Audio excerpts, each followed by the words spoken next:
Hey everybody, thanks for stopping by. I'm BATTMURK, the metal cartoonist.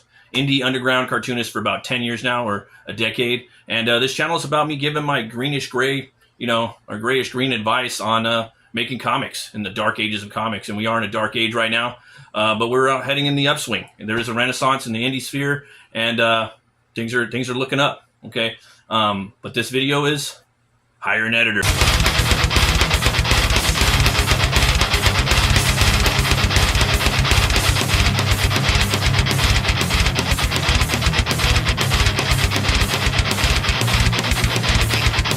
Much like the proofer, if you guys haven't checked out the hire a proofer video, go back and check that out as well. You want to put your best foot forward when you're putting out your first book. Okay, so with the proofer and also the editor, that's the person that's going to come in there. They're gonna look at your book and making sure it's on track. Okay, the editor makes sure that the story stays on track. It doesn't get derailed too much. They actually have a big job. They make sure the writing and the art goes hand in hand. They want to make sure your book is as lean and mean as possible, but also a complete page turner. Okay, and with comics, it has to be a page turner. I would say, this is my personal opinion. Every page needs to be a page turner. Like something big or something significant needs to happen at the end of the page, at the bottom of the right, or just on the right of the page. They may tell you to redraw some pages, guys. All right, you're not gonna like that. Okay, a lot of artists want to do everything too, right out the gate. They want to draw and pencil and ink and edit and letter their own book, on their first book. Don't do that. I strongly advise it. If you could do it, that's cool. But I for sure get an editor that could come in there. You want to have a professional set of eyes looking at it other than yours. Okay. They also might tell you to, get rid of some pages, maybe redraw some pages. Maybe the fight scene's too long and it's just dragging the story down. It's getting so numb, It's like listening to like a blast beat nonstop. You're going to want to break sometimes, and you're going to want to have some peaks and some valleys in your story. Your story's you're going to want to sound like a really cool song that's just going up and down and taking you different directions, just like a lot of things. You don't want to be stuck in one spot for too long, because a comic is supposed to be read and that's it. It's supposed to be entertaining, and it's true form, in my opinion. But that's their job, right? You're paying them to edit your story. So if they're telling you to get rid of stuff and add stuff or maybe redraw stuff, that's what you're paying them for. Okay. You want to take your ego out of it too. Okay. Take your ego out of it and just let them help you get the best story possible. Okay. So, yeah, man, that's the only way I could describe it. It's like, again, if you're in a band and you got a bunch of people, like one person wants to write everything. Best thing is you want to bring everybody on board to kind of,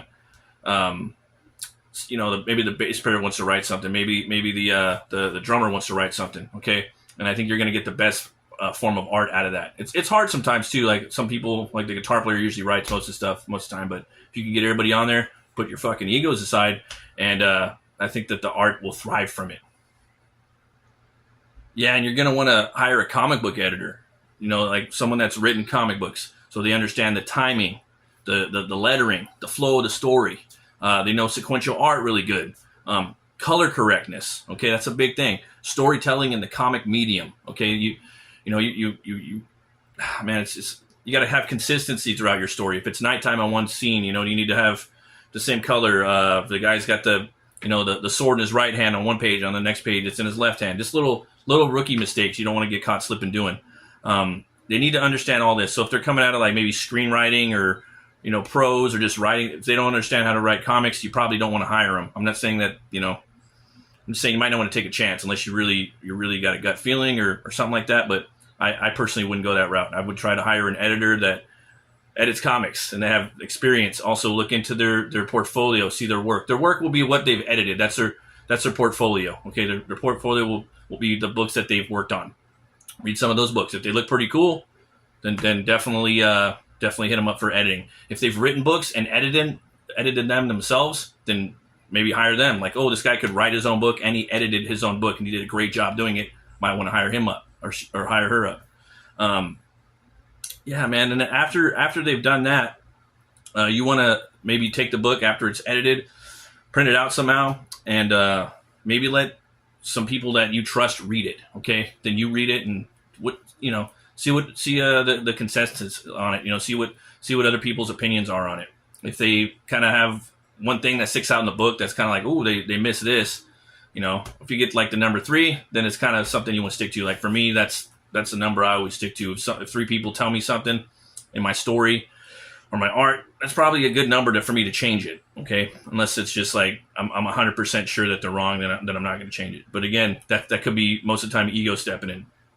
But yeah, you definitely want to do that. So, but just think of all those things, guys. That's why they're hiring them, or that's why you're going to hire this person, and why you would want other people to look at it.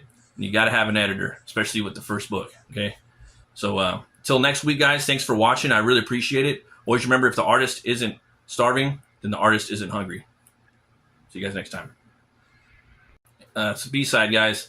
I touched on this a little bit, but this is a reminder. Okay, the editor works for you. Okay, that's why you're paying them. Okay, but they should work with you as well. Okay, you guys should and you should let them know too that you are I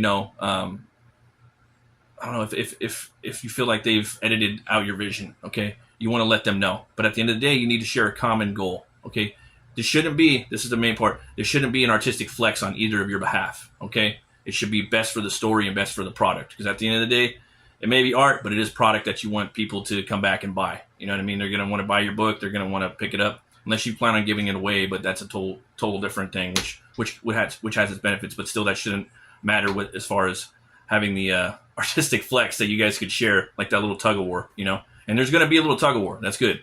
But you just both need to know that you're not trying to flex on the other person. Okay, you need to be both out there to make and tell the best story possible.